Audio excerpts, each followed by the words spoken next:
For thousands of years, powerful kingdoms shaped our world, then vanished as if they had never existed. Their cities fell silent, their roads erased, and their names faded from memory. But beneath deserts, jungles, mountains, and modern streets, these forgotten empires are rising again. Archaeologists are uncovering pyramids, palaces, tombs, and trade routes once lost to time. From Africa to Asia, Europe to the Americas, 20 buried kingdoms are stepping back into the light and changing everything we thought we knew. Chapter 1. The Hittite Empire rises again. In the rolling hills of central Turkey, there is a place where the earth holds memories that lay buried for more than 3,000 years. The land feels ordinary at first. Villages sit quietly in valleys, and farm fields stretch toward distant mountains. But beneath that stillness, under layers of soil and forgotten stone, slept the traces of a people who once shaped the ancient world. Travelers walked over the land for centuries, unaware that a mighty empire rested at their feet. It wasn't until archaeologists began following scattered clues that the story of the Hittites began to return from silence. For most of modern history, the Hittites were nothing more than a name in a handful of Egyptian stories and scattered biblical lines. They were described as powerful enough to challenge Egypt, yet no ruins proved they ever existed. Many scholars assume the Hittites were myth, or at best a minor tribe swallowed by time. Then in the late 1800s, a few carved stones found near the town of Boğazköy changed the debate forever. The stones showed unfamiliar figures, carved stiffly into rock, and surrounding them were symbols unlike Greek or Latin writing. Curious scholars took notice but lacked evidence to connect the discovery to anything known. The puzzle remained unsolved until the early 1900s when German archaeologist Hugo Winkler led a small team into the rugged landscape. Winkler walked through fields dotted with fallen boulders and broken foundations. Locals believed the stones had always stood there, but Winkler recognized the walls of a city hidden in plain sight. Once his team began excavating, the earth opened like a book. Step by step, they uncovered streets, gateways, and massive stone ramps that once guided carts and soldiers. Gradually, a palace emerged, then storehouses, and then something more astonishing, a royal archive. Thousands of clay tablets sat piled in collapsed rooms, preserved in dirt and ash. Their texts were written in cuneiform, the wedge-shaped script first used in Mesopotamia, but arranged in a language no scholar recognized.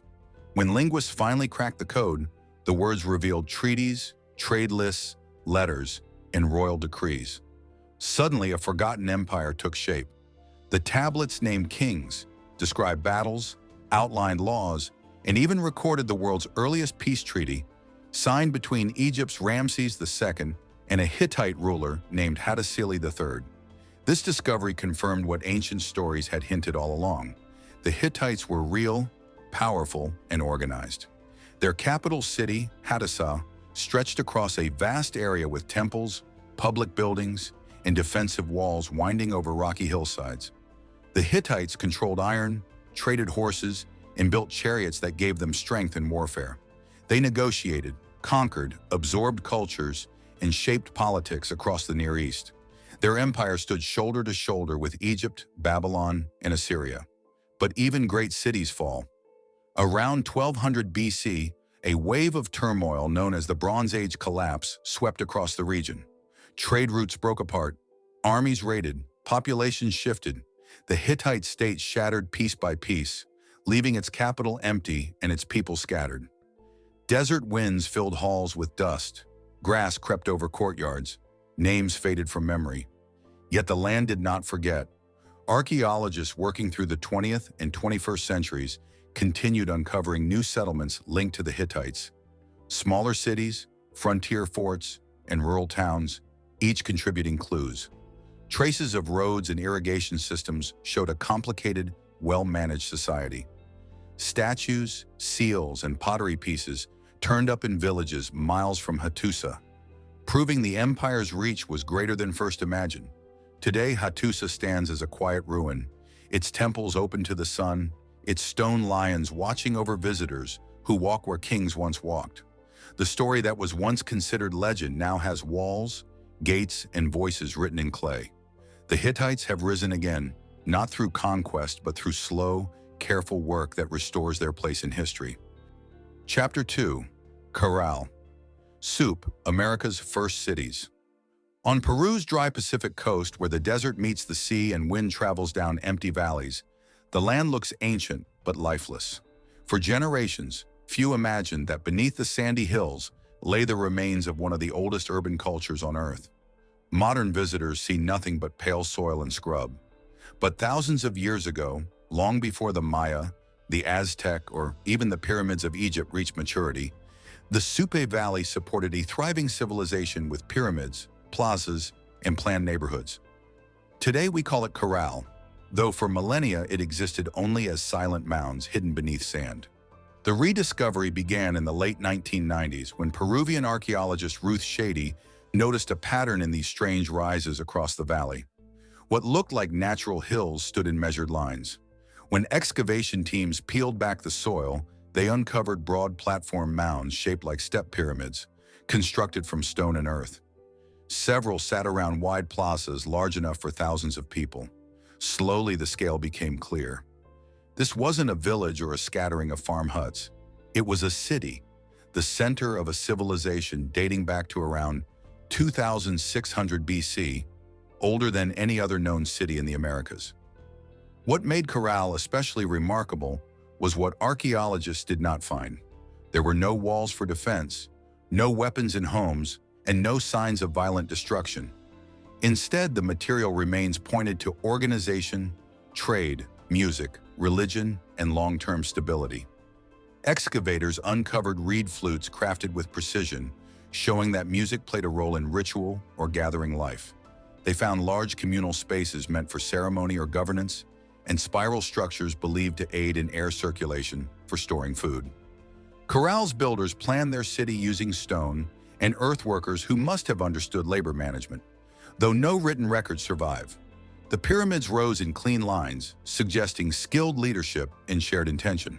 From platform tops, people could look across the valley and see other settlements, smaller towns connected by pathways, each with its own ceremonial mound. These satellite sites suggested that Caral was not isolated, but the capital of a broader network of communities. Trade traveled far beyond the valley. Archaeologists found shells carried up from the coast and exotic items from mountains hundreds of miles away. Caral's people farmed by managing the seasonal flow of the nearby river, growing cotton and trading it for food and goods. Cotton, in turn, fed a larger economy. Fishermen along the coast used cotton nets to capture schools of anchovies, providing protein for valley residents. This cooperation between land and sea helped support a large population without the need for conquest or warfare. Yet the city eventually faded. Climate shifts likely played a role, drying the valley and weakening its food supply. As waters receded and living conditions changed, families moved on, leaving the pyramids to crumble beneath wind and sand. Caral disappeared so completely that even its memory vanished. It took thousands of years for its stones to see light again. Today, Caral challenges long-held ideas about where and how civilization began.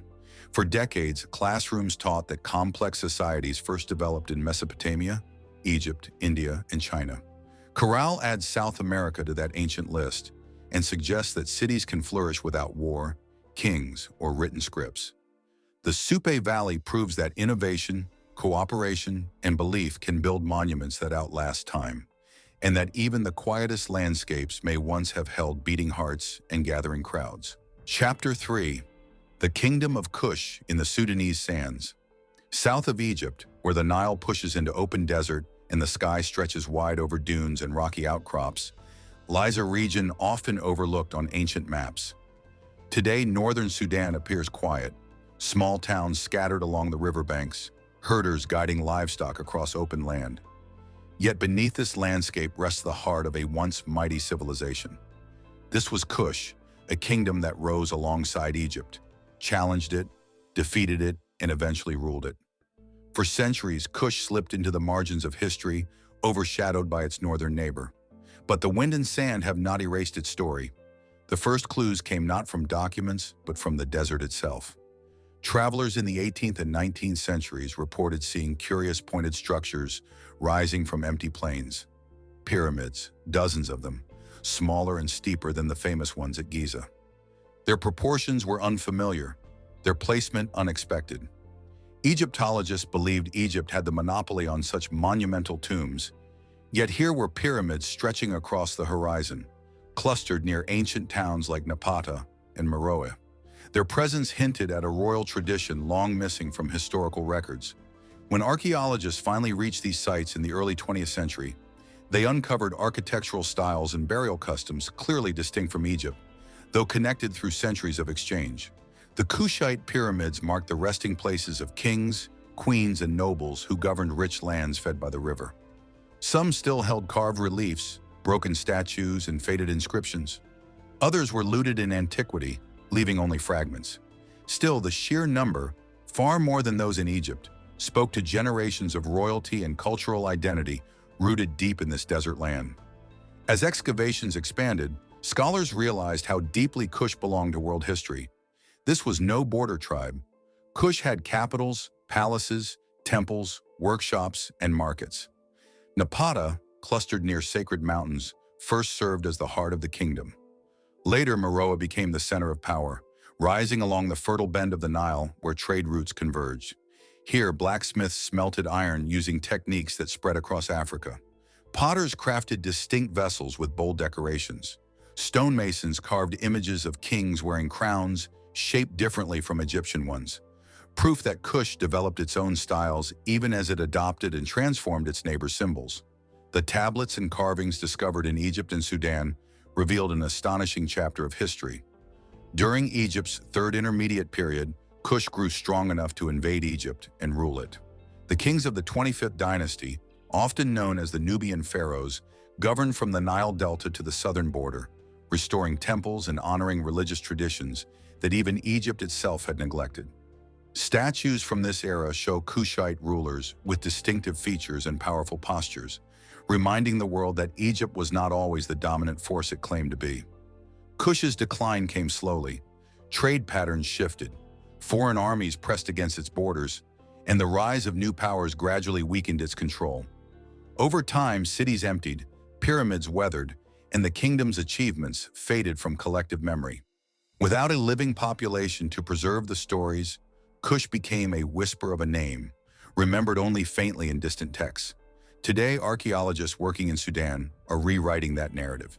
Each field season uncovers new clues: temples buried beneath sand, inscriptions written in the local Meroitic script, fragments of daily tools, and even evidence of long-distance trade reaching deep into sub-Saharan Africa. Modern surveys map the outlines of royal roads and farmlands. And slowly, the story of Kush rises once more from beneath the dunes, revealing a civilization that rivaled and at times surpassed Egypt in scale, ambition, and legacy. Chapter 4. The Indus Valley Cities Return. Across the plains of Pakistan and western India, where wide rivers curve through farmland and dust settles on modern villages, lies one of humanity's oldest city-building stories. For centuries, no one suspected that these flat fields once supported a civilization that rivaled the great powers of the ancient world. Nothing stood above ground to tell the tale. No giant temples, no carved sphinxes, no towering statues of kings survived to catch the eye. Yet beneath the soil rested entire cities with straight streets, public baths, workshops, and drainage systems more advanced than many later cultures. These were the cities of the Indus Valley, and uncovering them changed how the world understands early civilization. The first clues emerged in the mid-1800s, when workers digging for railway bricks near a small village called Harappa pulled baked blocks from mounds they assumed were natural hills. Archaeologists took notice, and by the early 20th century, careful digs revealed walls, streets, and wells laid out in a careful grid pattern. Soon after, a second great city was identified further south: Mohenjo-Daro, a vast settlement built from standardized bricks, complete with wide avenues and carefully planned districts. Nobody knew these sites existed because they had been buried by time, river movement, and the slow rise of new settlements built above them. What set the Indus cities apart was not a palace or king's tomb, but the everyday care poured into design. Homes had bathrooms with drainage that led into covered sewer lines running beneath the streets. Wells stood inside courtyards, giving families fresh water, without crossing the street. In public areas, brick-lined pools and gathering spaces suggest ritual bathing and community meetings. Even small houses followed similar plans, showing a culture where order mattered across all levels of society. Unlike Egypt or Mesopotamia, no single ruler's name dominates the record. The Indus Valley appears to have thrived without monarchs, pyramids, or massive armies. Yet the mystery runs deeper.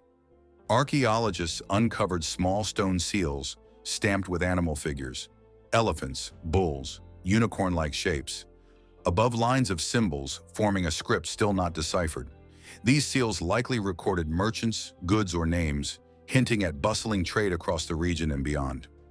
Artifacts found far from the Indus suggest long-distance exchange with Mesopotamia, Iran, and Central Asia. Copper beads, shells, and even dye materials traveled along routes that spanned deserts and mountains. The civilization clearly saw itself as part of a wide world, not an isolated community. But even great societies change. Around 1900 BC, the Indus Valley cities began to thin out. Rivers shifted course, fields dried, and communities slowly left the great urban centers. Instead of collapsing violently, the civilization faded gently, its people moving to smaller villages and farming towns. Over centuries, their buildings crumbled, sediment filled their wells, and the memory of their city life faded. By the time classical empires rose, Harappa and Mohenjo-Daro were long gone. Today, discovery continues. Satellite imagery reveals hundreds of smaller sites stretching across Pakistan and India, forming a web of ancient towns that likely supported millions of people. Each new survey brings more clues: kilns, granaries, workshops, and fragments of the undeciphered script, adding to a story that is still unfolding. The Indus Valley shows that civilization does not always require war, kings, or monuments. Sometimes it grows through cooperation, careful planning, and shared purpose. And beneath everyday fields and towns, the Indus world is still waiting, still emerging bit by bit from the soil, offering a window into a society once lost, and now returning to the center of ancient human history. Chapter 5: The Maya Kingdoms Hidden in the Forest. Thick forests blanket much of Central America, climbing over hills and filling valleys with endless green. From above, the landscape appears untouched, a sea of trees stretching mile after mile, with no hint of the millions of people who once lived beneath the canopy. For centuries, adventurers stumbled upon temples at places like Tikal or Palenque, their stone steps wrapped in vines. These sites proved the Maya built great cities, but no one guessed how many remained concealed. Most of the ancient world here slept under roots and branches. Then a tool born far outside archaeology cracked the forest open, not with axes or bulldozers, but with light. LiDAR, light detection and ranging, works by sending thousands of laser pulses from aircraft toward the ground. The beam cuts through branches and returns a map of the Earth's surface. When archaeologists began scanning Guatemala, Belize, and Mexico in the early 2000s, they expected small discoveries. What they received instead was a shock. Smooth, natural-looking hills transformed into outlines of plazas, buildings, pyramids, and farmlands. Places that seemed empty suddenly revealed the bones of vanished cities. In a single scan, LiDAR showed more Maya structures than a century of walking surveys had identified. The results forced experts to rethink the scale of Maya civilization. Far from isolated ceremonial centers, the Maya lowlands turned out to be packed with connected settlements. Roads, stone causeways known as sakbiab, ran straight through jungle terrain, linking towns across many miles. Canals and reservoirs collected water during rainy months and stored it for the long dry season. Terraced hillsides proved that agriculture was planned and engineered, not simply carved from open land. What the forest hid was not a handful of cities, but a network stretching across hundreds of miles, supporting populations as large as those in parts of ancient China or Greece. Even with new maps in hand, uncovering the full story depends on hard work on the ground. Archaeologists hiking into sites first must cut trails through thick brush, then excavate carefully, exposing steps and walls stone by stone. They dig into courtyards that once thrummed with market life, uncover homes where families cooked, worked, and raised children. Potsherds and tools show everyday decisions. Carvings and murals hint at beliefs, gods, and rulers whose names are slowly being read as glyph experts make progress. LiDAR did more than reveal where Maya people lived. It pointed to how they survived. Cities were built near soils that could support farming. Reservoir networks suggest generations who understood drought cycles and learned to store water efficiently. These discoveries overturn the idea of jungle-bound villages. They show a civilization that planned, managed, and thrived in an environment that demands constant adaptation. Yet the forest did not swallow the Maya in a single moment. Beginning around the 9th century, the heartland cities gradually emptied. Drought likely stressed crops. Trade routes shifted. Conflicts may have frayed alliances. People left urban centers and moved into smaller settlements. Temples continued to hold meaning, but the crowds faded. Over centuries, vines climbed walls, roofs collapsed, and tree roots crushed stones.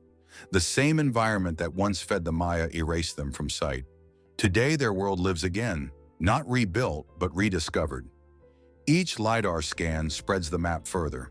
Every excavation adds another voice from the past. And as researchers trace unseen roads and reservoirs beneath the trees, a clearer picture emerges. The Maya were not scattered people clinging to survival in the forest. They were architects, engineers, astronomers, and farmers shaping one of the most remarkable civilizations on Earth. Chapter 6. Cahokia, America's Forgotten City. In the center of the North American continent, at a bend in the Mississippi River, lies a stretch of land that once supported a city unlike anything north of Mexico. Today, highways curve through the area, neighborhoods spread across the landscape, and the skyline of St. Louis rises nearby. Yet 1,000 years ago, this region was the beating heart of a massive Native American metropolis. We now call it Cahokia, but its true ancient name is lost to time. For centuries, the only hint of its existence came from mysterious earthen hills dotting the floodplain, mounds that many assumed were natural. Only when archaeologists began to dig did the truth come into view. Cahokia flourished between 1050 and 1350 CE, during a period when Europe struggled through the early Middle Ages. People from across the Mississippi Valley gathered here, drawn by fertile land, abundant rivers, and a shared cultural vision. Estimates suggest that tens of thousands of residents spread across the neighborhoods of wood-framed houses, arranged carefully around broad plazas. From vantage points atop man-made hills, a visitor would have seen a thriving city filled with farmers, artisans, traders, and leaders guiding decisions for a region that stretched far beyond its boundaries. The most striking remains are the mounds, more than 100 that once dotted the landscape. The largest, known today as Monk's Mound, rises nearly 100 feet above the plain and covers an area larger than several football fields placed side by side. Its terraces once supported a building of great importance, perhaps a temple or the home of a chief. From its summit, leaders could survey the entire city, its streets, storage buildings, and ceremonial zones. Other mounds housed burials or served as platforms for meetings and religious events. These massive projects required years of labor and careful organization. Clear evidence that Cahokia possessed community planning and leadership structures to guide its growth. Archaeologists working among these mounds uncovered far more than architecture. Excavations revealed networks of farm fields that supported corn, beans, and squash. Storage pits held seeds, tools, and food supplies that sustained households. Workshops scattered across the city suggest skilled craft production, stone tools, finely carved shell ornaments, and copper items hammered from raw ore. Materials found at Cahokia tell an even bigger story. Objects originated from as far as the Gulf Coast, the Great Lakes, and the Appalachian foothills. Such diversity shows that Cahokia sat at the center of a continental trade web, connecting distant peoples through exchange, shared ideas, and movement. One of the most intriguing discoveries at Cahokia is a series of arranged wooden posts forming circular patterns. Nicknamed Woodhenge by archaeologists, these rings likely mark solar events such as equinoxes and solstices. When the rising sun appeared through precise alignments, community members could track seasons, guide planting cycles, and maintain ritual traditions tied to the calendar. Structures like Woodhenge show that Cahokia's people looked beyond farming and trade. They observed the skies, measured time, and linked daily life with the movements of the sun. Despite its achievements, Cahokia did not last forever. By the late 1300s, the city began to thin out. Some believe climate change altered the floodplain, reducing crop yields. Others point to political tension or migration shifts that sent people toward distant regions. What remains clear is that Cahokia did not fall in flames, it simply changed. Families left gradually, taking their knowledge and traditions with them. Over centuries, the mounds softened, homes collapsed, and new cultures formed across the Mississippi Valley. As archaeologists continue to investigate, more of Cahokia's story emerges, one tied not to lost kingdoms far away, but to the soil of the American Midwest. Its mounds stand today as reminders that great cities do not only rise along rivers in Mesopotamia, Egypt, or China. They can rise here too, built by hands and minds rooted deep in the heart of North America. Chapter 7. The Minoans of Crete. In the heart of the Mediterranean Sea lies the island of Crete, ringed by rocky shores and bright blue water. Today, fishing villages and olive groves dot its slopes, and tourists fly in to enjoy beaches and sunshine. But thousands of years ago, well before Athens or Sparta carved their names into history, Crete was home to a civilization so vibrant, skilled, and mysterious that it later inspired myths of labyrinths, sea kings, and mighty fleets. These were the Minoans, and for centuries their legacy survived only as whispers in legend. No one imagined how advanced they truly were until the earth itself revealed their story. By the late 1800s, scholars suspected Crete might hold secrets from Greece's earliest days. Still, there were no grand ruins visible on open ground, no towering columns like those at Delphi or Olympia. That changed when British archaeologist Arthur Evans studied unusual symbols carved into small stones found on the island, marks unlike Greek writing. Convinced there was more waiting underground, he purchased land near a low hill outside modern Heraklion and began digging in 1900. What emerged would rewrite the history of Europe's Bronze Age. As soil and rubble cleared away, Evans and his workers revealed long hallways paved with stone, broad courtyards, and storerooms lined with massive clay jars. The structure sprawled outward in all directions, filled with staircases, columns, light wells, and painted rooms. This was Knossos, a palace so complex that it reminded storytellers of the mythical maze built for King Minos. Yet this was not a dungeon. It was the beating heart of a real kingdom. Archaeologists soon realized that the palace had once been surrounded by homes, workshops, and smaller settlements, forming a city where thousands lived and worked. Unlike many ancient ruins, the walls of Knossos still held bright colors, red, blue, and yellow pigments painted into lively murals. Scenes showed young men and women leaping over bulls, dolphins diving through waves, and worshippers gathering around sacred symbols. These frescoes gave scholars glimpses of Minoan life, a society that celebrated the sea, ritual, nature, and movement. Even more striking was what the artwork did not show. There were no depictions of battles, conquests, or kings towering over slaves.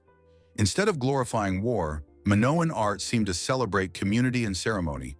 Artifacts from the palace revealed a people deeply connected to the world around them. Pottery styles changed as trade expanded, with imports arriving from Egypt, Cyprus, and the Levant. Craft workers carved stone vases, shaped gold jewelry, and produced delicate seal stones used for administration.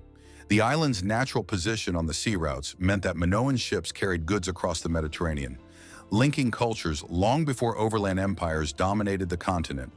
But the Minoan story is not only one of elegant art and maritime reach, it is also one of loss. The civilization endured earthquakes, fires, and rebuilding phases, each leaving a layer of ash and debris that archaeologists must read like pages in a book. Scholars now believe a massive volcanic eruption on nearby Thera, modern Santorini, around the mid-2nd millennium BC caused widespread damage. The blast likely disrupted trade routes, sparked economic stress, and may have produced tsunamis that struck Crete's shores. Though Minoan cities rebuilt, their strength had begun to fade. Eventually, outside powers took advantage. Mycenaean Greeks from the mainland arrived and left their mark on palace structures and administrative tablets. Over time, Minoan independence declined. Their distinct language slowly disappeared, replaced by forms of Greek. Their centers fell silent, and the memory of their culture blurred into myth. For thousands of years, the Minoans remained invisible beneath farmland and modern villages. Today, through archaeology, their world stands open again. Palaces, frescoes, pottery, and tools offer a living record of a civilization that shaped the beginnings of European culture. From the first myths to the last murals, the Minoans remind us that islands can build empires, not through conquest, but through creativity, trade, and the rhythm of the sea. Chapter 8. Urartu, Kingdom of Mountain Fortresses. High in the mountains of Armenia and eastern Turkey, where rocky cliffs drop into deep valleys and volcanic peaks lift into cold skies, lies a kingdom that once stood shoulder to shoulder with the great empires of the ancient Near East. Today the region feels wild and open, flocks moving across pastures, small villages clinging to hillsides, and winds sweeping over Lake Van. But scattered across these rugged lands are stone walls, broken foundations, and inscriptions carved into cliffs. They tell of Urartu, a powerful Iron Age civilization that rose in the early first millennium. BC ruled vast territories and long rivaled its southern neighbor Assyria. Urartu remained invisible to history for centuries because its cities did not stand on wide plains near major trade routes. Instead, its kings built strongholds on high ground, choosing places where approaching armies could be seen from miles away. The remains of these fortresses cling to mountain ridges, massive walls made from cut stone blocks, still tight after thousands of freeze-thaw winters. Their scale surprised early explorers. These were not outposts or temporary camps. They were centers of administration, craftsmanship, and royal power. In the 19th century, scholars knew of Urartu only from Assyrian records, which spoke of a stubborn rival resisting invasion and forging alliances. But Assyrian scribes told the story from their own perspective, not Urartu's. It wasn't until explorers reached Lake Van, one of the world's largest highland lakes, that the forgotten kingdom began to take shape. On a rocky island stood the ruins of Tushpa, later known as Van Fortress, a capital carved literally into the mountainside. Inscriptions etched into basalt walls listed kings such as Sarduri, Ishpuini, and Argishti, creating a royal timeline that no historian had ever read before. Archaeologists soon discovered that Urartu's achievements stretched far beyond strong walls. Beneath the rubble of palaces, they found storerooms filled with clay jars and smashed pottery. Workshops revealed metal tools, weapons, cauldrons, and decorative plaques stamped with intricate motifs, stylized animals, wings, and geometric patterns. Urartian metalworkers were among the finest of their era, producing bronze and iron goods traded widely across Western Asia. Their mastery of metal even helped spread iron technology across the region. But perhaps the most striking accomplishment was water management. In a land with dry summers and unpredictable rains, Urartian engineers carved canals straight through mountains to carry water to fields and towns. One canal near Van runs more than 50 kilometers and still carries water in places today, a testament to planning, labor, and engineering skill. These systems allowed crops to grow on high plateaus that otherwise would have been too dry, supporting armies, craft centers, and royal officials. Urartu's story is not only one of fortification and engineering, but also of cultural identity. Temples dedicated to the god Haldi once rose inside citadels, their altars fed by sacrifice and ceremony. Carved stelae record victories, territory, and tribute from conquered lands, presenting a confident kingdom expanding its reach.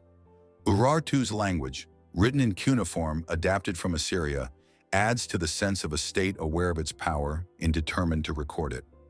Yet like many Iron Age powers, Urartu eventually faced pressures too great to survive.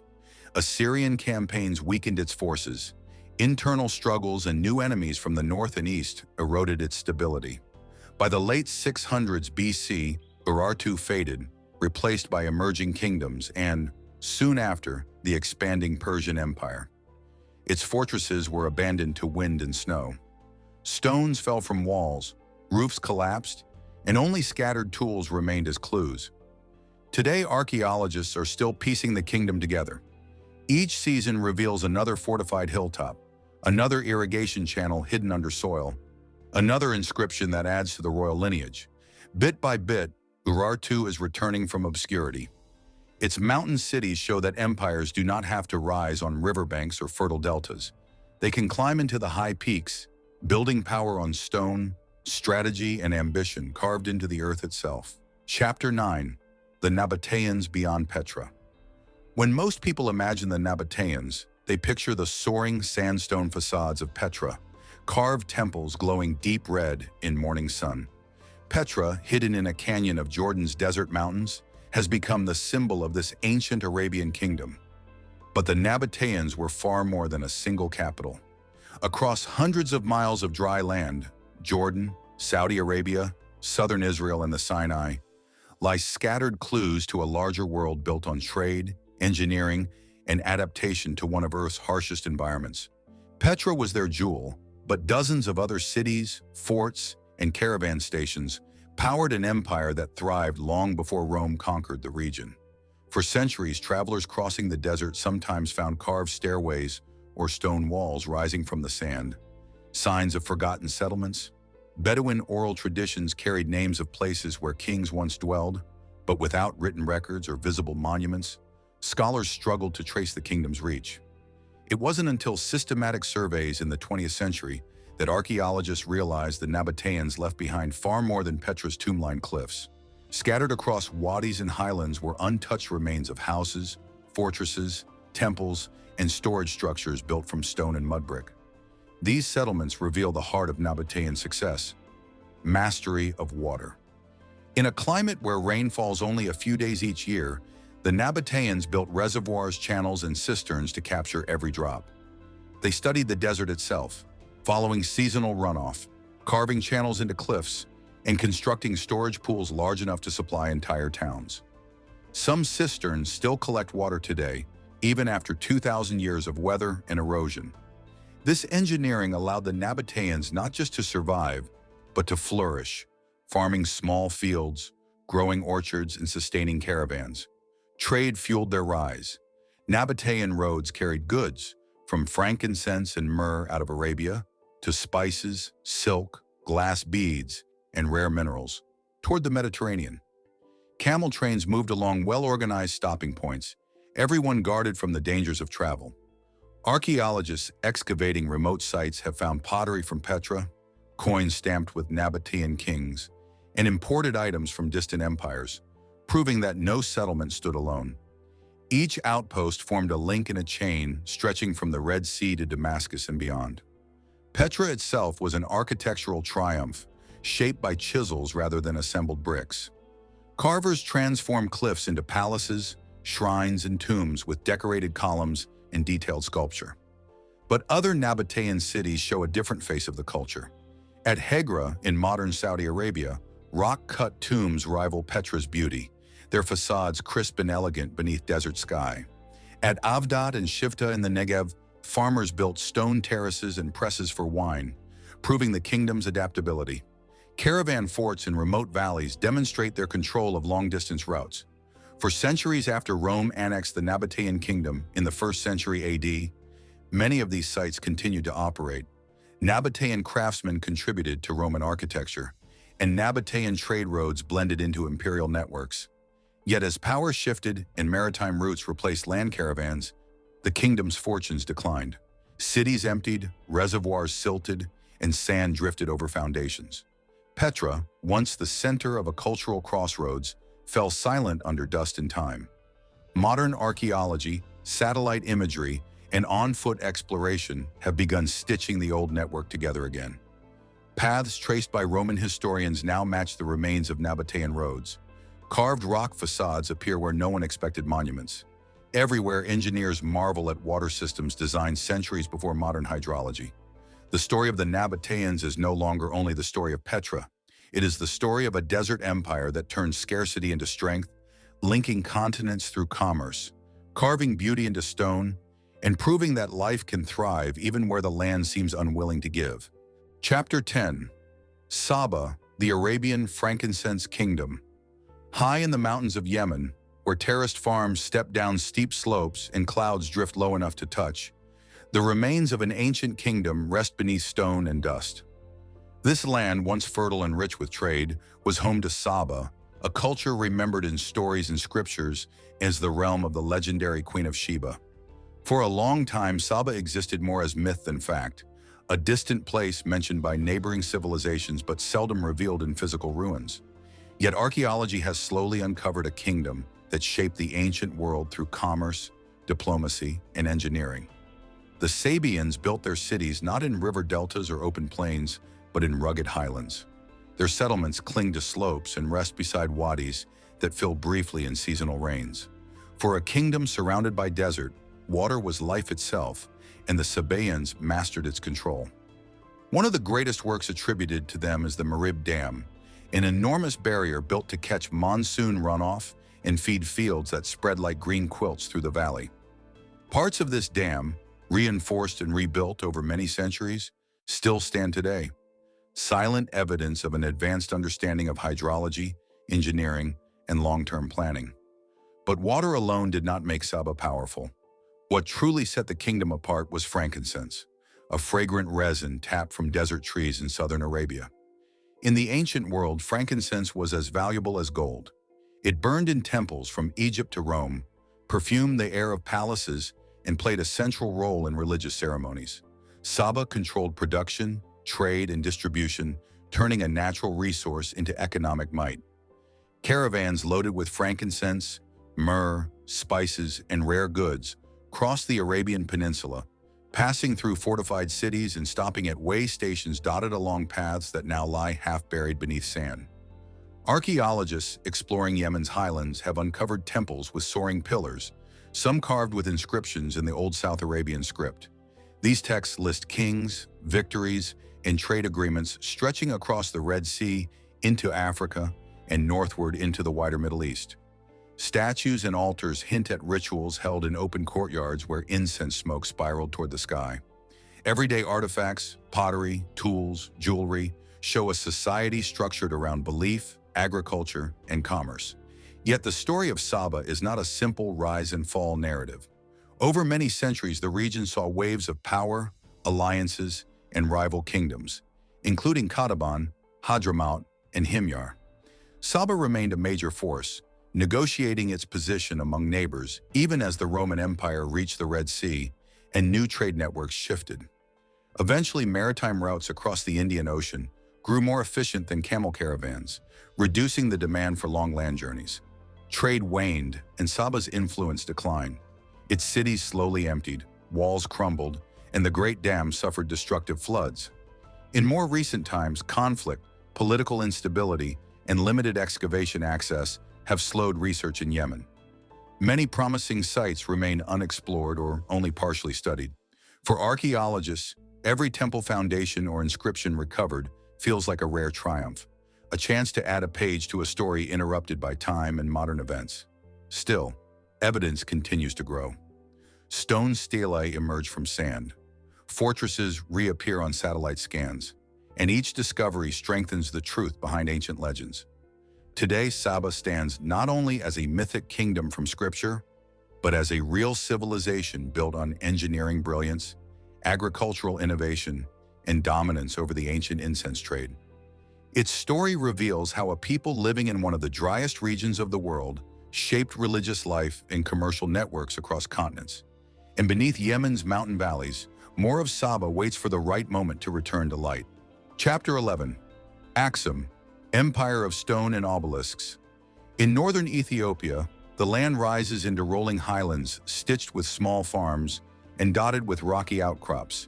Here, beneath wide skies and scattered acacia trees, stand towering stone monuments unlike any found elsewhere in Africa.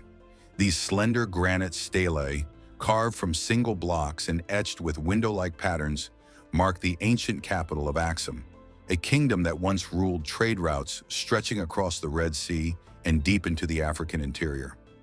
To modern visitors, Axum appears as a quiet town. But 2,000 years ago, this was the heart of a far-reaching empire known to Egyptians, Romans, Indians, and Arabs alike. Axum's rise coincided with the era when great civilizations flourished around the world.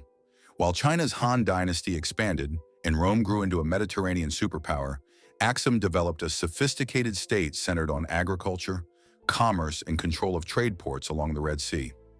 Goods such as ivory, gold, obsidian, exotic animal skins, and incense flowed northward along roads that linked Axum to coastal hubs like Adulis. From there, merchant ships crossed the water toward Arabia, India, and beyond. Unlike many of its African contemporaries, Axum recorded its transactions and rulers on stone inscriptions, leaving a written trail that archaeologists can still read. One of Axum's greatest achievements was the development of its own coinage.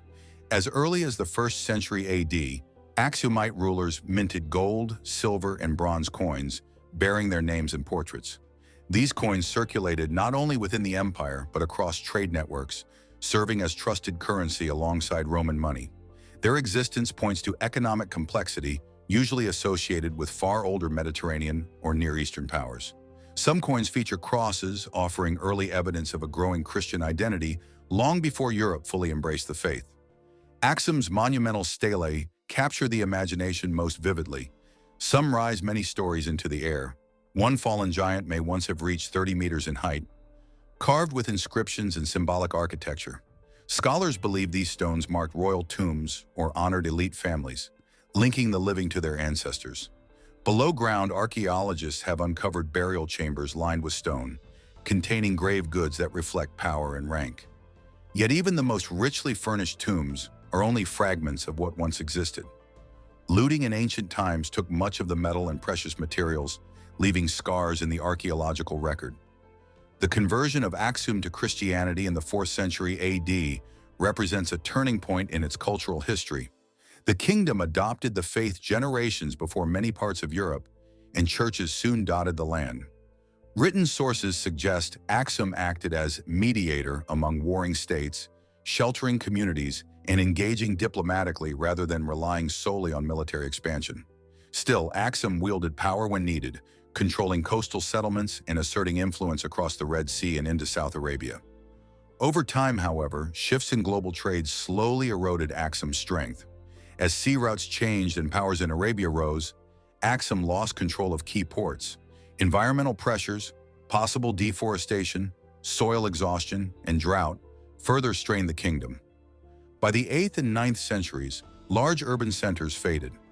Royal courts shifted southward, leaving Axum quieter but not abandoned. The empire transformed but did not fully disappear. Its legacy continued in the Ethiopian kingdoms that followed.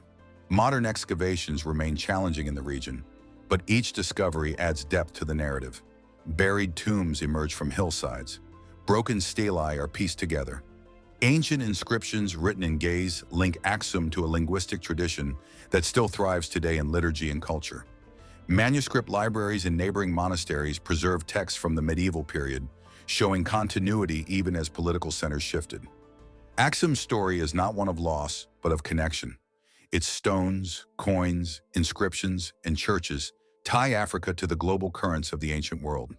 They show that powerful cities rose not only along the Nile or Mediterranean shores, but also atop the Ethiopian plateau, remote in geography, yet central in trade, religion, and history. Chapter 12, the Olmec Lords of Venta. Along the Gulf Coast of southern Mexico, where rivers weave through wetlands and the air hangs warm and heavy, lie the traces of a culture that shaped the earliest foundations of Mesoamerica. Today, thick vegetation covers the land. Crops grow where forests once stood. Modern towns line the highway, yet beneath the soil rests the world of the Olmec, a people whose achievements predate and influence the later Maya and Aztec civilizations. The Olmec story survives through monumental art, buried offerings, and ceremonial sites. Fragments powerful enough to prove that an advanced culture thrived here more than 3,000 years ago. The first clear hints of the Olmec surfaced in the 19th and early 20th centuries, when farmers encountered enormous stone heads while plowing fields near Tres Zapotes and San Lorenzo. Each head stood taller than a person and weighed many tons, carved from basalt transported miles from mountain quarries. Their faces, broad, calm, and wearing helmet-like headgear, suggest rulers or warriors of great importance. No written records accompanied them, but their craftsmanship revealed a sophisticated artistic tradition already fully formed. As archaeologists turned their attention to the region, they uncovered additional Olmec centers, including Venta, a site that served as a cultural capital between roughly 900 and 400 BC. Unlike cities built from stone blocks, Venta rose from earthen mounds sculpted carefully into platforms, plazas, and pyramids. One mound, known as the Great Pyramid, towers above the swampy plain, giving a clue to how much soil ancient workers transported basket by basket to reshape the landscape. Around it, ceremonial courts hosted gatherings, rituals, and possibly political meetings that drew people from across the region. Excavations at Venta revealed dazzling offerings deliberately buried beneath floors and platforms. Jade figurines arranged in rows suggest scenes of council or ceremony. Polished celts, stone axes carved from precious materials, lay in caches, their purpose not utility but devotion. Mosaic designs crafted from colored stones were hidden under layers of earth, as if meant for the gods rather than human eyes. These finds point to a society where ritual life held central importance and where leaders mobilized labor for monumental projects. The Olmec influence reached beyond architecture and art. They developed imagery and symbols, such as the jaguar-human hybrid figure that spread across Mesoamerica. Their trade networks carried obsidian, pottery, and carved objects inland and along the coast. Over time, Olmec ideas filtered into the rising cultures of the Maya and Zapotec. Elements of writing, calendar systems, and religious iconography show clear echoes of Olmec innovations. Yet much about the Olmec remains elusive. Their script, if they possessed one beyond symbolic markings, has not been fully deciphered. Archaeologists debate whether Venta functioned as a city, a pilgrimage site, or a ceremonial center for a broader region. And unlike later civilizations, the Olmec left few surviving monumental walls or buildings. Humid soil, roots, and water slowly reclaim everything above ground. By around 400 BC, Venta and other Olmec sites saw dramatic decline. Environmental changes, shifting rivers, or internal transitions may have played a role. As structures collapsed and marshes expanded, settlements dispersed. The culture did not vanish instantly. Instead, its identity blended into emerging societies across Mesoamerica. The Olmec lived on through the traditions of those who followed, even as their own cities sank into wetlands. Modern archaeology continues to extract meaning from limited remains. Scientists use remote sensing to locate buried architecture. Conservators preserve fragile artifacts. Every layer uncovered at Venta adds nuance to a civilization that had already achieved monumental engineering, long-distance trade, and complex spiritual life centuries before written history began in the region. The Olmec remind us that civilizations do not announce their greatness in loud voices.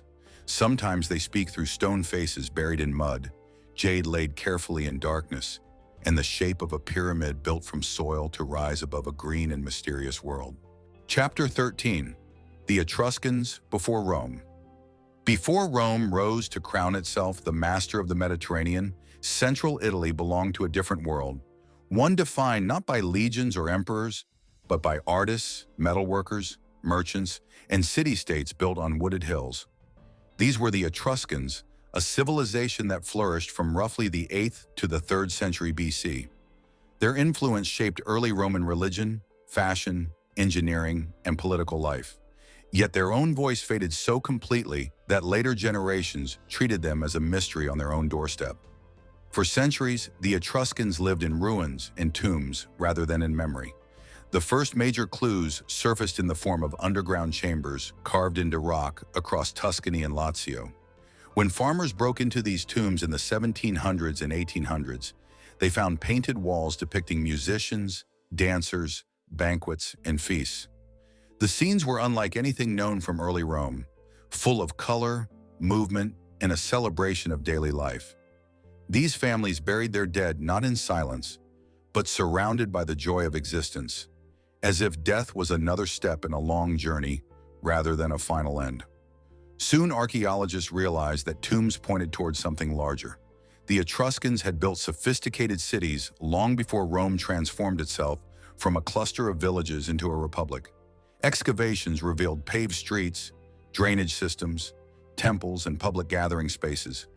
Metal workshops produced bronze statues, weapons, tools, and armor admired across the Mediterranean. Elite families accumulated wealth, traded overseas, and commissioned skilled artisans to make jewelry from gold imported from far afield. One of the most intriguing puzzles is the Etruscan language. Inscriptions on stone, pottery, and bronze record personal names, dedications, and ceremonial phrases, written in a script related to Greek, yet representing a tongue with no clear relatives. Scholars can read many of the characters, but cannot fully understand their meaning. This linguistic barrier leaves much of Etruscan history silent, forcing archaeologists to interpret culture through material remains rather than written archives. Trade linked the Etruscans to other Mediterranean powers. Goods from Greece, Phoenicia, and North Africa flowed through Etruscan ports, such as Pergae and Populonia. In return, the Etruscans exported metals, wine, pottery, and luxury crafts. Their ships sailed across the Tyrrhenian Sea, carrying merchants and ideas that enriched and bound together distant cultures. Evidence shows that the early Roman elite adopted Etruscan customs, including religious rites, divination practices, and architectural styles. Etruscan society was not a unified nation but a network of independent city-states, Tarquinia, Veii, Volterra, and others, each with its own leaders and priorities. At times, these cities cooperated against outside threats. At others, they competed fiercely with one another. Rome itself was heavily influenced by Etruscan kings during its formative years. One of Rome's legendary early rulers, Tarquinius Priscus, was of Etruscan origin, and many Roman symbols, including the curule chair and purple-striped toga, trace their origins to Etruscan culture. By the late 4th and 3rd centuries BC, Roman expansion pressed hard against Etruscan cities. Over decades of conflict, Rome gradually absorbed each one. Some felt a siege, others negotiated alliances that eventually erased their independence. As political control shifted, so too did language and identity. Latin replaced Etruscan speech. Public buildings received Roman updates. Families adopted Roman names and customs. Yet traces of Etruscan heritage endured quietly, stitched into the fabric of the rising republic. Today, archaeologists continue to uncover shrines, houses, harbor works, and artifacts that reveal the everyday reality of Etruscan life. Museums display bronze mirrors etched with stories from mythology, terracotta sculptures from sanctuaries, and delicate jewelry pulled from tombs sealed underground. These finds tell us that before Rome forged an empire, another culture laid foundations. Foundations Rome borrowed from, built upon, and later overshadowed. The Etruscans stand as a reminder that history is layered. Civilizations leave fingerprints even when their names fade. And in the hills of Italy, under fields and vineyards, the Etruscan world waits patiently to be seen again. Chapter 14. The Khmer Kingdom Beyond Angkor. Deep within the lowland forests of Cambodia, where cicadas buzz in the humid air and tree roots coil like thick ropes over stones, lies the heart of one of the greatest civilizations in Southeast Asia. For generations, the outside world knew this culture mainly through a single breathtaking monument, Angkor Wat. This vast temple, with its lotus-shaped towers rising above reflective pools, became the global symbol of the Khmer Empire. Yet long before tourists arrived, local people knew what scholars did not. Angkor Wat was only one piece of a much larger world, hidden beneath the soil in the shade of towering trees. For decades, archaeologists believed Angkor functioned as an isolated ceremonial center surrounded by a small city. The thick jungle made surveying the region painfully slow. Work crews hacked through vegetation for months and returned with only partial maps.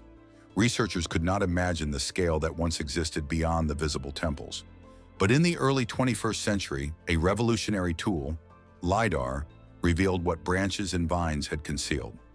Mounted on aircraft, LiDAR sent rapid pulses of laser light through the canopy, stripping away vegetation from the digital landscape and exposing shapes no human eye could see from the ground.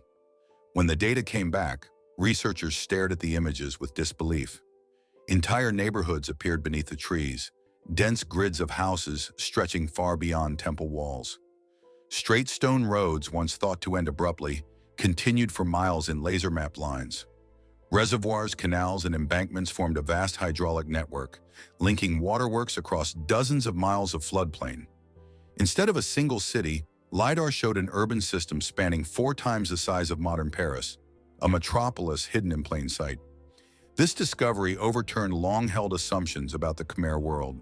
Angkor had always been known for its temples, carved with scenes of gods, kings, dancers, and everyday life.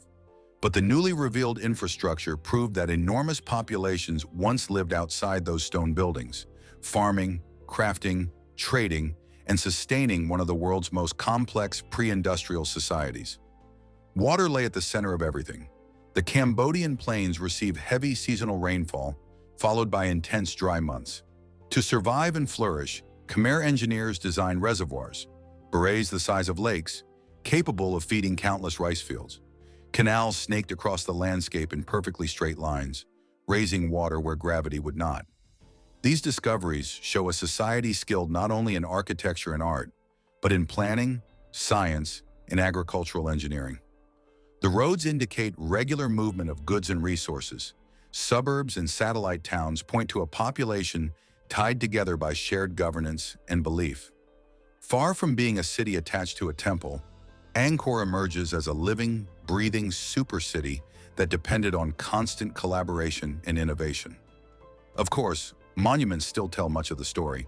Bayon, with its stone towers carved into vast smiling faces, once stood at the center of Angkor Thom, a walled city bustling with officials, families, and artisans. Taprom crouched beneath its original stone walls, long before jungle trees wrapped roots around its towers. Smaller temples, many still collapsed or covered by soil, testify to a kingdom that spread its influence across modern Cambodia, Thailand, Laos, and Vietnam. Yet even the greatest cities can decline. Around the 14th and 15th centuries, climate instability, marked by long droughts interrupted by destructive monsoons, strained the water systems. Political pressures rose as rival kingdoms challenged Khmer borders. Maritime trade shifted toward coastal hubs, weakening inland capitals that relied on land routes.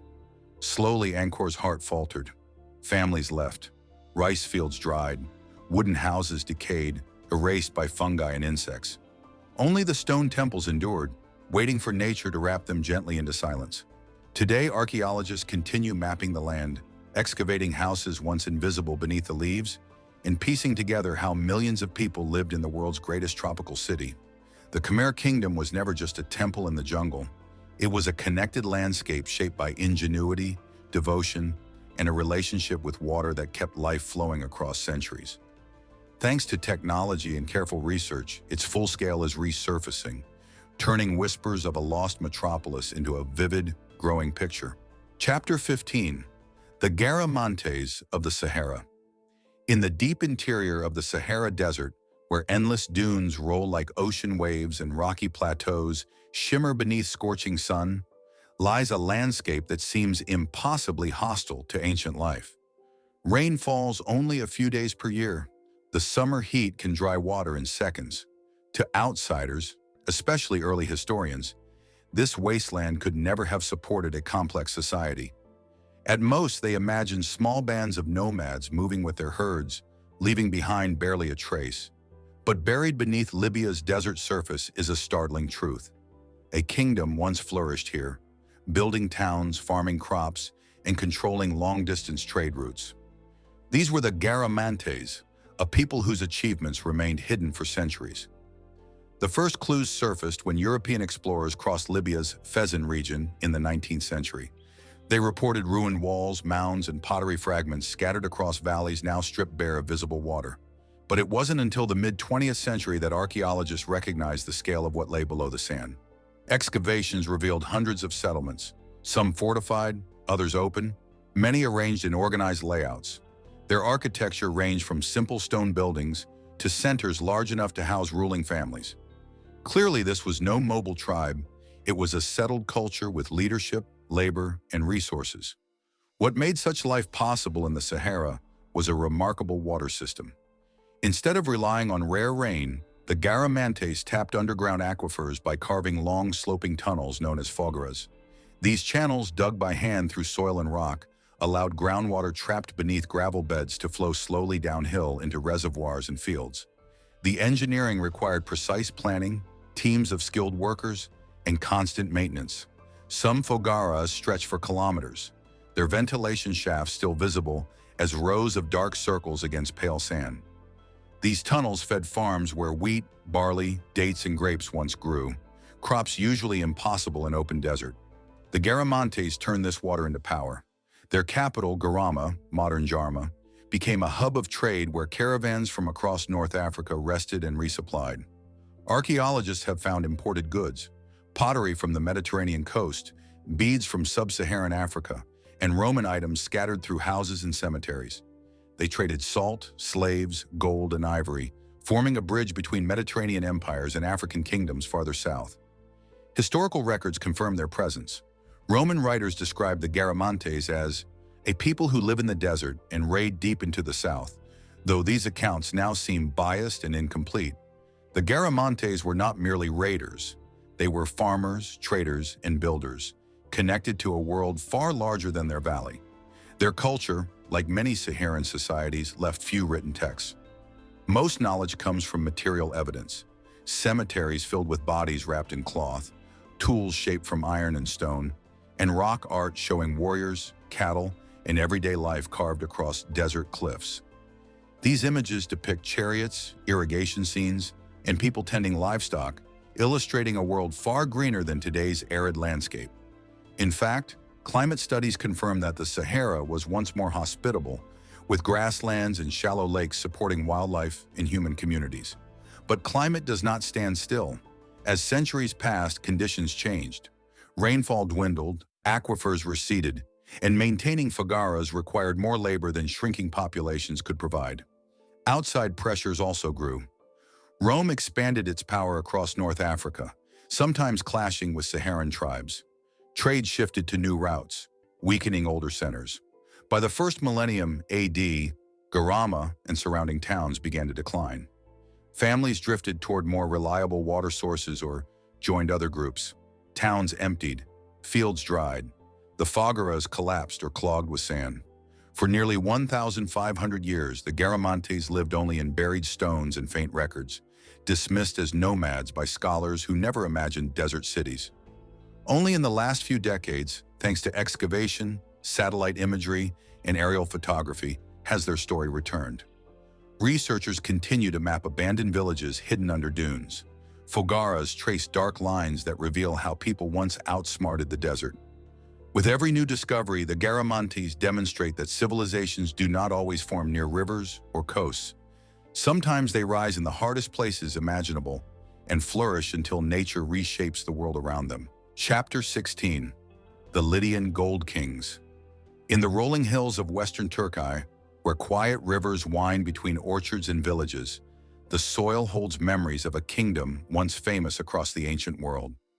Today, the region around Sardis appears peaceful: farmland, vineyards, and small towns scattered under warm light.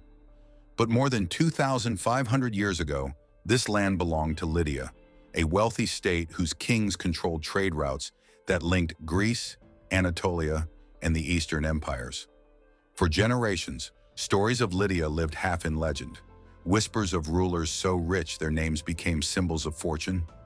At the center of those stories stood King Croesus, whose wealth was said to rival the treasures of gods.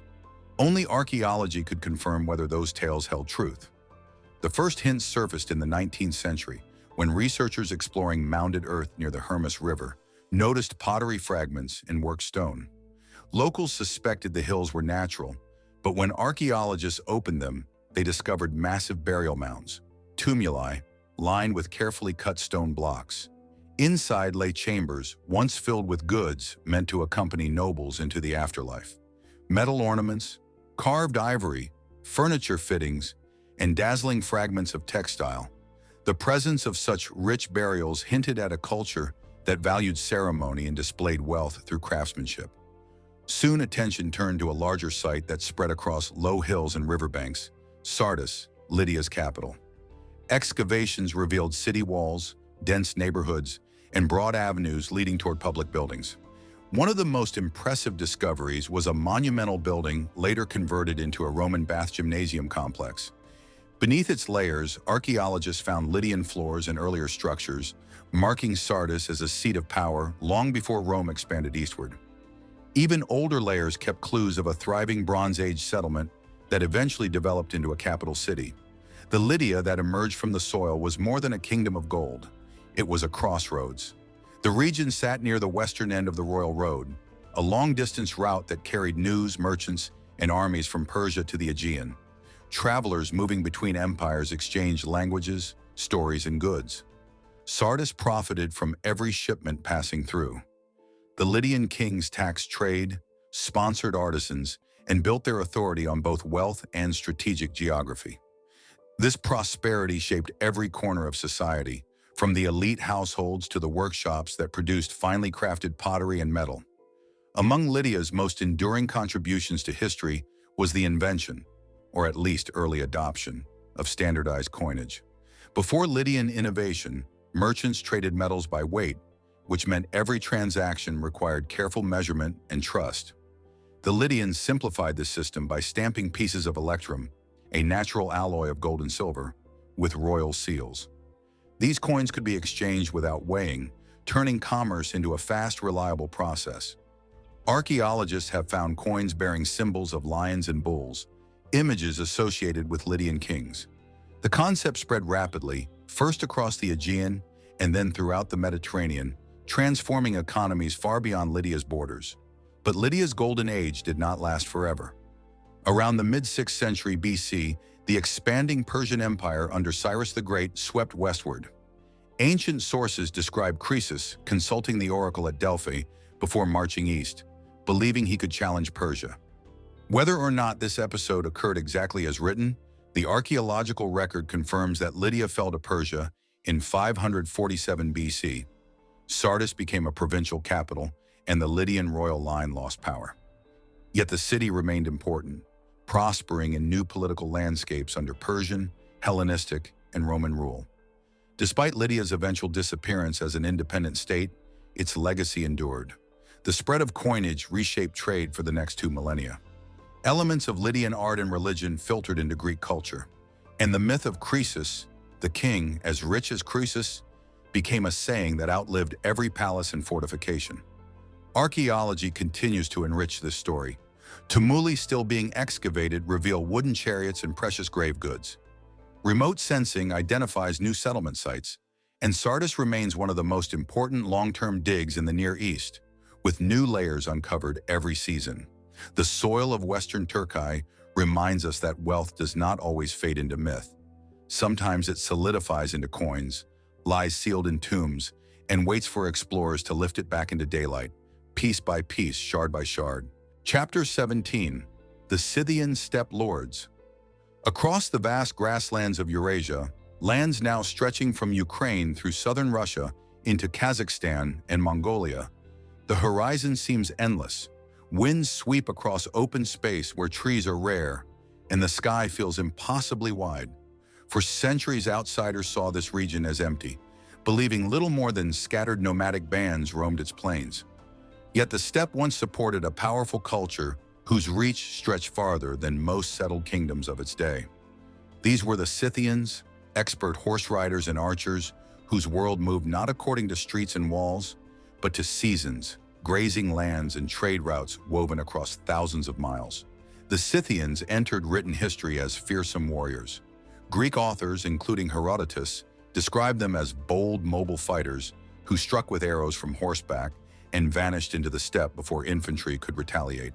To the Greeks, the Scythians existed on the edges of the world, strange, formidable, and free from the constraints of city life. For a long time, those descriptions stood without physical evidence. But deep beneath grass-covered mounds called kurgans, archaeology has revealed a civilization far richer than legend suggested. Excavations of kurgans began in the 19th and 20th centuries, and what researchers found stunned them. Large burial mounds, sometimes more than 10 meters high, concealed timbered chambers packed with goods. Scythian kings and nobles were buried alongside weapons, shields, and decorated quivers. Fine leatherwork, carved wooden furniture, and embroidered garments survived in cold, dry soils. In the far northern steppe, where permafrost preserved entire tombs, archaeologists uncovered bodies astonishingly intact. Skin, hair, and tattoos still visible after more than 2,000 years. These rare finds offer an intimate window into lives once thought unknowable. Perhaps most famous are the golden treasures found within these tombs. Scythian metalworkers produced intricate ornaments, brooches, plaques, belt decorations, and animal figurines hammered from gold. Their favorite motif was the animal style. Dynamic images of stags, leopards, eagles, and mythical beasts frozen in spiraling motion. These designs decorated clothing, armor, horse trappings, and portable items carried from place to place. The artistry challenges old assumptions that nomads lack skilled craftspeople or stable organization. Instead, it shows a society that could afford to support specialists and valued beauty as much as mobility. The Scythian world was more than a patchwork of bands. Evidence suggests networks of clans connected by trade, marriage, and alliances. They exchanged goods with Greek cities along the Black Sea coast, selling grain, livestock, furs, and possibly slaves in return for luxury goods. Archaeologists have found amphoras, imported pottery, and metal cups near Scythian settlements, proving their willingness to adopt foreign objects into their daily lives. In turn, Scythian horses, warriors, and ideas influenced neighboring peoples, including Persians and later nomadic powers on the steppe. The Scythians left behind few written records of their own, which makes reconstruction difficult. Their language is still debated, and their stories, myths, laws, origin beliefs must be inferred from artifacts and distant observations. Yet those clues reveal a culture adapted perfectly to its environment. With portable homes, fast horses, and knowledge of vast territories, Scythians could travel farther than any sedentary kingdom's army. Their mastery of archery on horseback gave them tactical advantages unmatched for centuries. As time passed, the Scythians encountered new pressures. By the 3rd century BC, other steppe groups rose to dominance, including the Sarmatians, who gradually displaced or absorbed Scythian populations. Shifting trade patterns and political changes along the Black Sea coast further weakened their influence. The name Scythian faded from records, replaced by new powers who inherited similar lifestyles and skills. Yet their legacy endured. Tomb traditions, metal designs, and writing culture spread across Eurasia, shaping nomadic societies from Central Asia to Eastern Europe. Modern archaeology continues to expand what we know. Each season brings new discoveries: frozen burial mounds melting out of Siberia, satellite images revealing lost Kurgan clusters, DNA analysis linking ancient steppe peoples to modern populations. The Scythians, once seen only as warriors in someone else's story, now emerge as innovators, artists, traders, and cultural connectors who helped shape the ancient world.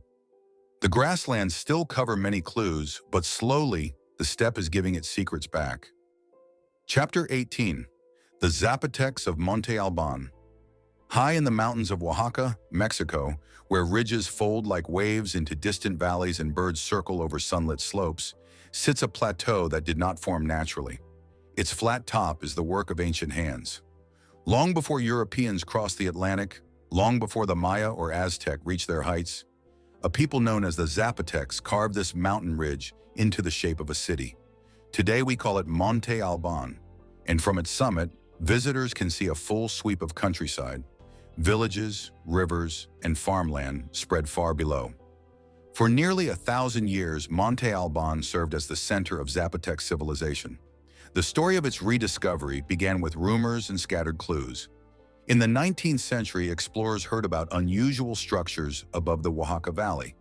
When investigators climbed the ridge, they found plazas, platforms, and mounds covered in earth and grass. It was clear that something enormous lay beneath the surface. As archaeologists dug deeper in the 20th century, stone staircases emerged, flanked by terraces and courtyards. Slowly, the outlines of a ceremonial center, administrative hub, and city core took shape.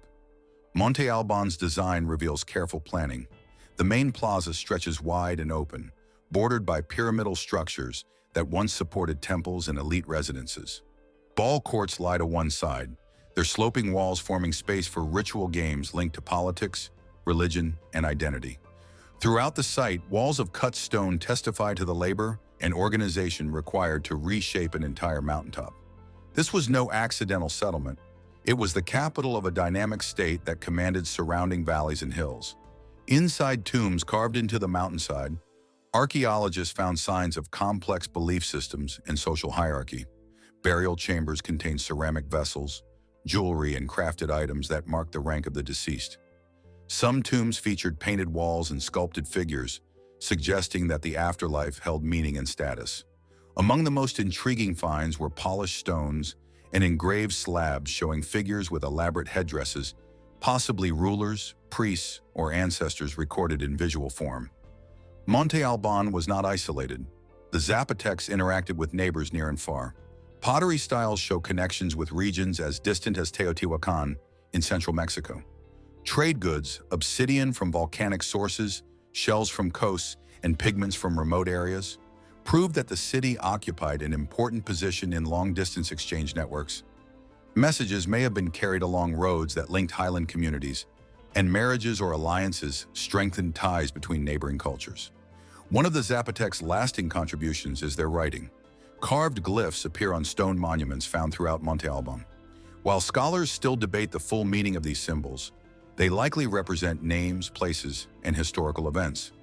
This early script places the Zapotecs among the first peoples in the Americas to record language symbolically. These inscriptions challenge the idea that writing emerged only in a few world regions. Instead, they show that American civilizations developed communication systems as sophisticated as those of Egypt or Mesopotamia, adapted to their own needs and history. Daily life can be glimpsed through ordinary artifacts.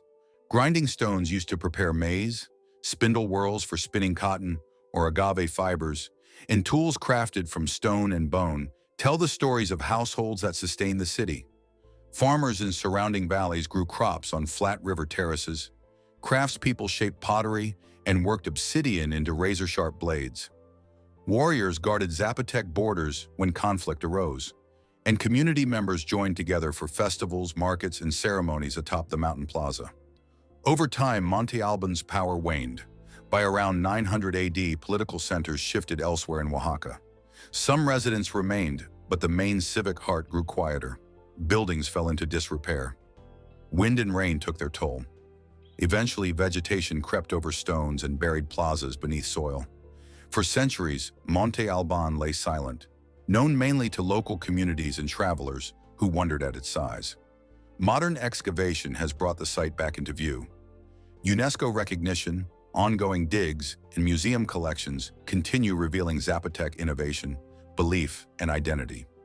Monte Alban stands not only as a ruin, but as a testament to highland ingenuity and the long memory of people who shaped a mountaintop into a capital. Chapter 19. The Parasas, Desert Lords. Along the southern coast of Peru, where ochre cliffs drop sharply into cold Pacific surf and desert winds sweep across empty plateaus, lies a landscape that seems far too dry to preserve history. Yet it is precisely this harsh climate that guarded one of the most extraordinary ancient cultures in the Americas, the Paracas people. For more than 2 millennia, their world remained hidden beneath sand and gravel, untouched by rain, moisture, or decay. Today, archaeologists uncover it piece by piece, revealing a society whose artistry and rituals were so careful and deliberate that time left them nearly intact. The first major discovery occurred in the early 20th century when Peruvian archaeologist Julio Citello explored a barren peninsula and noticed strange clusters of rock mounds along the slopes. Curious, he and his team began to excavate. What they uncovered stunned them. Chambered tombs dug deep into the earth, arranged with architectural precision. These necropolises held mummy bundles, hundreds of them, resting upright in seated positions, wrapped in thick layers of intricately woven cloth. Unlike bones scattered in dry soil, the bodies were preserved so well that hair still clung to scalps and facial tissue survived in places. The desert had acted as a vault. Layer after layer of textiles encased each individual, some bundles containing more than 60 meters of fabric. These were not simple cloth wrappings. Paracas weavers produced textiles using techniques and dyes so advanced that modern scholars still struggle to replicate their richness. The fibers, cotton and camelid wool, were dyed in vivid reds, blues, greens, and yellows. Embroidered images displayed supernatural beings, stylized animals, warriors, and figures holding staffs or carrying trophies. The cloth was more than clothing. It was a message, a biography stitched in thread and color. These textiles reveal a society deeply concerned with identity and belief. Some researchers interpret the imagery as reflecting a ritual worldview tied to ancestors in the natural world. Others suggest spiritual journeys or mythic transformations. Whatever the meaning, the effort required to create such garments suggests specialized artisans working for elite families or religious leaders. The Paracas people invested enormous time and resources in honoring their dead, indicating that lineage, memory, and ceremony shaped their culture. Paracas communities did not live only in the desert's shadow. Excavations across the peninsula and river valleys show clusters of houses, storage pits, and workshops. People grew crops using limited water channeled from seasonal streams and collected from mist along the coast. They fished from the sea, hunted along rocky shores, and traded up and down the coast of Peru. Carved gourds, stone tools, basketry, and ceramics recovered from settlements demonstrate technical skill beyond textiles alone. One striking feature of Paracas society is the practice of cranial modification, gentle shaping of infant skulls using cloth bindings or cradle boards. Over time, the child's head grew into elongated forms, marking them visually within the community. This custom appears across several Andean cultures, but Paracas provides some of the clearest early examples. Scholars believe such shaping signaled identity, status, or affiliation to specific groups or lineages. It represents another layer of how the Paracas expressed meaning through the human body itself. As centuries passed, the Paracas culture gradually blended into the emerging Nazca civilization, which rose inland with its famous geoglyphs and desert drawings. The Paracas' influence did not vanish. It transformed. Textile styles shifted, burial practices changed, and cultural symbols evolved. Yet the thread connecting Paracas to Nazca remains visible in shared motifs, trade routes, and ceremonial traditions. Unfortunately, modern events have damaged much of what survived untouched for millennia. Looting in the mid-20th century stripped tombs of precious textiles, scattering pieces across private collections. Without context, those artifacts lost part of their meaning. Still, excavations conducted under protection and study continue to expand the story, revealing new tombs, habitation sites, and workshops. Today, Paracas textiles are displayed in museums around the world, recognized as some of the finest textile art produced anywhere in the ancient Americas. Their survival reminds us that desert silence does not mean historical absence. Beneath dunes and cliffs, entire communities once thrived, thinking, weaving, farming, burying their ancestors with care, and leaving behind threads strong enough to outlast time. Chapter 20. The Songhai Empire Beneath Modern Cities. Along the Niger River, where muddy water curls into wide bends and fields stretch across fertile floodplains, life carries an ordinary rhythm. Children run along dusty paths, farmers guide cattle to water, and traders gather at markets in towns like Gao, Timbuktu, and Niamey. To most people passing by, these cities seem entirely modern, places shaped by recent history rather than deep antiquity. Yet beneath houses, roads, and farmland lie the buried footprints of one of the most powerful African empires of the late medieval world, Songhai. For hundreds of years, its memory survived only in manuscripts, oral histories, and distant accounts written by merchants. Now, archaeology is revealing the physical city behind the story. Songhai rose in the heart of West Africa, emerging first as a collection of riverine communities tied to fishing, farming, and trade. By the 15th century, it had grown into a true empire stretching from the Atlantic edge of Senegal deep into Niger. Its rulers controlled ports along the Niger River, caravan routes crossing the Sahara, and agricultural zones rich enough to feed armies and scholars alike. Cities such as Gao and later Timbuktu and Jenny became symbols of learning, wealth, and power. Centers where languages mixed, beliefs blended, and merchants from the Arab world, the Sahara, and West African forests exchanged goods and ideas. Yet unlike Egypt with its stone pyramids or Greece with its marble temples, Songhai's architecture was built largely from mud brick and pounded earth. These materials endure for centuries if maintained, but crumble swiftly when abandoned or flooded. And the Niger River floods seasonally, spreading layers of silt that bury entire neighborhoods. As a result, many Songhai foundations disappeared beneath soil long before European explorers reached the region. Modern families unknowingly built homes on top of ancient streets. Markets sprouted over crumbled palace walls. In effect, the past sank quietly into the mud. The rediscovery began when archaeologists compared written records with the landscape itself. Chronicles such as the Tariq al-Fatash and Tariq al-Sudan, written in Timbuktu centuries ago, describe rulers, rivalries, mosques, and learning centers in vivid detail. Scholars pored over these manuscripts, matching place names with satellite images and ground surveys. Soon patterns emerged. Mounds that looked like natural rises turned out to be collapsed structures. Foundations of mosques appeared where fieldworkers plowed crops. Clay fragments, metal tools, glass beads, and pottery surfaced after seasonal rains. Excavations in Gao revealed layers of occupation, stacked like pages in a book. Beneath modern neighborhoods lay remains of administrative buildings, workshops, and royal compounds. Craftspeople produced goods that linked Songhai to global networks.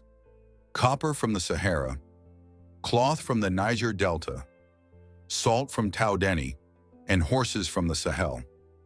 Imported ceramics from as far as North Africa and even Southern Europe confirm long-distance connections, showing that scholars' descriptions of Songhai's cosmopolitan cities were based in reality, not exaggeration. Timbuktu, the most famous of Songhai's cities, gained renown not only for trade, but for scholarship.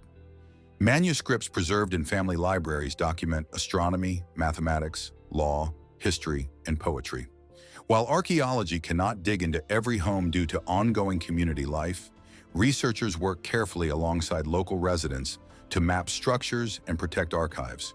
The mud brick mosques that remain, such as Angkor and Jingareber, stand as living monuments, partially rebuilt through generations of community effort. Songhai's fall came swiftly in the late 16th century, when a Moroccan invasion armed with firearms shattered its armies. Without central authority, trade routes collapsed, cities shrank, and records fragmented. Sandstorms and floods reclaimed abandoned districts. Meanwhile, new political centers formed elsewhere along the Niger River, leaving Songhai's urban heart to fade into local memory. Today, the revival of interest in Songhai blends archaeology, history, and technology. Aerial surveys track soil changes that indicate lost walls. Ground-penetrating radar detects buried streets beneath villages. Teams catalog artifacts washed free by floodwaters before they disappear again. This work fills gaps left by colonial-era neglect and brings forward voices of African history too long overshadowed by foreign narratives. Songhai proves that great empires do not require stone monuments to endure. They can thrive in mud-brick cities that pulse with commerce, scholarship, and diplomacy. Cities that vanish from the eye but remain beneath the feet of people living everyday lives. As excavations continue, the Niger River does more than flood fields. It returns history to daylight, one layer at a time.